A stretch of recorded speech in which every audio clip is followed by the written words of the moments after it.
ಇವತ್ತು ಕನ್ನಡ ಚಿತ್ರರಂಗದ ಅಳಿವು ಉಳಿವಿನ ಪ್ರಶ್ನೆ, ಅದೇ ರೀತಿ ಕನ್ನಡ ಹೋರಾಟದ ಅಳಿವು ಉಳಿವಿನ ಪ್ರಶ್ನೆ ಇವತ್ತು ಉದ್ಭವ ಆಗಿದೆ ಅಂದ್ರೆ ತಪ್ಪಾಗಲ್ಲ. ತಗ್ ಲೈಫ್ ಸಿನಿಮಾಕ್ಕೆ ಸುಪ್ರೀಂ ಕೋರ್ಟ್ ಬಿಡುಗಡೆಗೆ ಅವಕಾಶವನ್ನ ಕೊಟ್ಟಿದೆ. ಆದ್ರೆ ನಾವು ಕನ್ನಡ ಹೋರಾಟಗಾರರು ಮತ್ತೆ ಕನ್ನಡಿಗರು ಆ ಸಿನಿಮಾವನ್ನ ತಡಿಬೇಕಾ ಬಿಡಬೇಕಾ ಅನ್ನುವಂತ ನಿರ್ಧಾರವನ್ನ ಇನ್ನೂ ನಾವು ಮಾಡಿಲ್ಲ. ಅದಕ್ಕೂ ಮುಂಚೆನೆ ರಾತ್ರೋರಾತ್ರಿ ಪೊಲೀಸರು ಬಂದಿರುವಂತದ್ದು ಮನೆ ಹತ್ರ ಇದೆಲ್ಲ ಬೆಳವಣಿಗೆ ನೋಡಿದ್ರೆ ಮುಂದೆ ಹೋರಾಟ ಮಾಡುವಂತದ್ದು ತುಂಬಾ ಕಷ್ಟ ಇದೆ ಅನ್ಸುತ್ತೆ.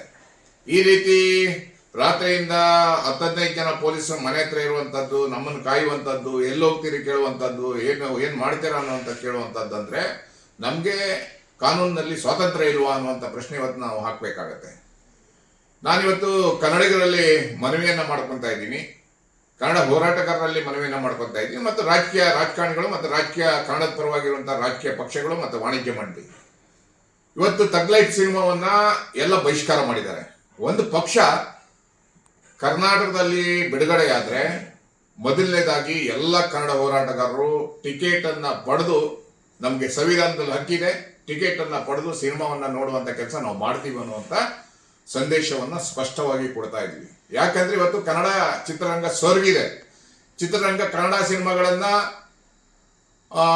ಸಂಜು ವೆಟ್ಸ್ ಗೀತೆ ಇರ್ಬೋದು ಅಥವಾ ಮಾದೇಶ್ ಅನ್ನುವಂತ ಸಿನಿಮಾ ಇರ್ಬೋದು, ಇವತ್ತು ಅದನ್ನ ಎತ್ತಂಗಡಿ ಮಾಡಿ ಪರಭಾಷೆ ಚಿತ್ರಗಳಿಗೆ ಇಲ್ಲಿ ರತ್ನಗಂಬಳಿ ಹಾಸಿ ಹಣವನ್ನ ಸಂಪಾದನೆ ಮಾಡಿ ಲೂಟಿ ಮಾಡಿ ಅವ್ರಿಗೆ ಕೊಡ್ತಾ ಇದ್ದೀವಿ. ಆದ್ರೆ ಕನ್ನಡ ತಾಯಿಯ ಬಗ್ಗೆ, ಕನ್ನಡ ಭಾಷೆಯ ಬಗ್ಗೆ ಕನಿಷ್ಠ ಗೌರವ ಇಲ್ಲ. ಕಮಲಾಸನ್ ಅನ್ನುವಂಥ ಒಬ್ಬ ವ್ಯಕ್ತಿಗೆ ಕನಿಷ್ಠ ಗೌರವ ಇಲ್ಲ.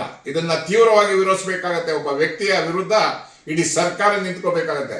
ಸರ್ಕಾರನೇ ಬಿಡುಗಡೆಗೆ ಅವಕಾಶ ಮಾಡಿಕೊಡಲ್ಲ ಅನ್ನುವಂಥ ಮಾತನ್ನು ಹೇಳಿದಿರಾ. ವಾಣಿಜ್ಯ ಮಂಡಳಿ ಹೇಳಿದೆ.